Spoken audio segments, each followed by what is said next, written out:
Hi everyone, ఈరోజు మన వీడియోలో సామలతో చేసిన పాయసం అండి. చిరుధాన్యాల్లో ఎంతో ప్రత్యేకమైన సామలు. ఇది చాలా రుచిగా, చాలా టేస్టీగా, హెల్దీగా కూడా ఉంటుందండి. ఇది ఎలా అన్నది ఇప్పుడు చూద్దాం రండి.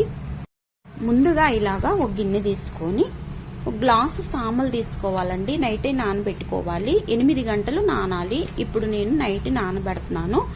ఇని 8 గంటలు మనం కరెక్ట్గా నానితే చక్కగా ఉడికిపోతాయి. ఇలాగ వాటర్ పోసేసుకొని 2 సార్లు కడుక్కోవాలండి. ఇదిగండి బాగా ఇలాగా పసుపు కలర్లోకి వాటర్ వస్తుంది. అలాగ పడబోసి 3-4 సార్లు కడుక్కున్నామంటే ఇలాగ వాటర్ అన్ని పడబోసేసామంటే పోతే మళ్ళీ నానబెట్టి ఉదయాన్నే నేను ఇలాగ చూడండి తెల్లారికి ఇలా వచ్చేసి ఈ వాటర్ కూడా మనము పడబోసి కడుక్కోవాలి.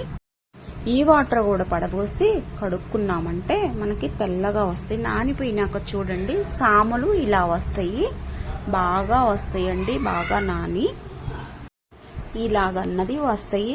ఇది మనము రైస్ లాగా కూడా వండుకోవచ్చండి. చాలా ఈజీగా కూడా ఉడికిపోయిద్ది. రైస్ లాగా కూడా మనం వండుకోవచ్చు. త్వరగా జీర్ణం కూడా అయిద్దండి.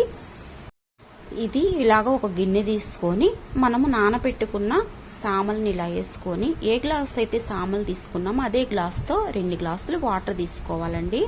ఇలాగ 2 గ్లాసులు వాటర్ పోసేసుకొని మనము స్టవ్ వెలిగించి స్టవ్ మీద పెడతామంటే ఉడికిపోయిద్ది. ఇవి షుగర్ ఉన్న వాళ్ళకు కూడా షుగర్ తగ్గించిద్దండి. చాలా హెల్తీ. ఇలా మూత పెట్టేసి మీడియం ఫ్లేమ్ పెట్టి మనము ఉడకనిచ్చామంటే ఒక్క 10 నిమిషాలు దగ్గర పడిద్ది. మధ్యలో ఇలాగ కలుపుతూ ఉండాలండి. చూడండి ఇలా ఉడుకుతూ ఉంటుంది. మధ్యలో మనం కలుపుకుంటూ ఉన్నామంటే చక్కగా ఉడికిపోయిద్ది. ఈజీగా నానిపోయినాయి కాబట్టి త్వరగానే ఉడికిపోయిద్ది. ఇది వెంటనే ఇది రైసు పాయసం కన్నా కూడా త్వరగా ఉడికిపోయిద్ది. ఇప్పుడు అదే గ్లాస్తో మనము 2 గ్లాసులు పాలు తీసుకోవాలండి. నేను ఇవి కాచిన పాలు కాదండి, కాయిన పాలే పోసాను. ఇలాగ పాలు తీసుకొని కలుపుతూ మనము ఉండాలండి.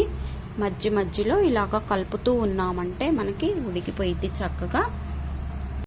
మనకి రైస్ పాయసం కన్నా కూడా రుచిగా, టేస్టీగా కూడా ఉంటుందండి ఇది.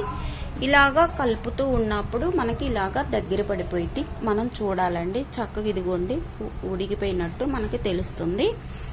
ఇలాగా మనకి దగ్గర పడిపోయినాక ఏ గ్లాస్ అయితే సామలు తీసుకున్నామో అదే గ్లాస్తో బెల్లం తీసుకోవాలండి. ఇలాగా బెల్లం తీసుకున్నాక ఒక 1/2 స్పూను యాలకులు, ఒక 3 ఇలాగ దంచి వేసుకోవాలండి. వేసి బాగా కలుపుకోవాలి. బెల్లం కరిగిపోయేదాకా మనకి లో ఫ్లేమ్లో పెట్టి ఇలాగ కలిపామంటే మొత్తం కరిగిపోయిద్ది. పాలు ఎరగవు, ఏమీ విరగవండి.